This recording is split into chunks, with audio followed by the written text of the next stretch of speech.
মাকে ডেকে বললে সেদিন 7 বছরের বিলে, সত্যি বলো, কোত্থেকে আমায় এনেছিলে?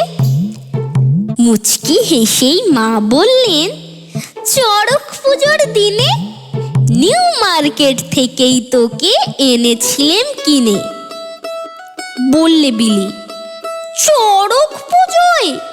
ঠিক ধরেছি আমি, বুদ্ধি আমার আছে, যতই করি মা বাঁদরামি।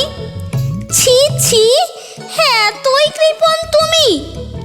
চৈত্র মাসের সেলে সস্তা দামের রিডাকশানেই আনলে কিনে ছেলে। তাই মা আমার আঙুলগুলো এমন ছোট বড়, হাফ দামেতে কিনলে জিনিস হবেই এমন তর।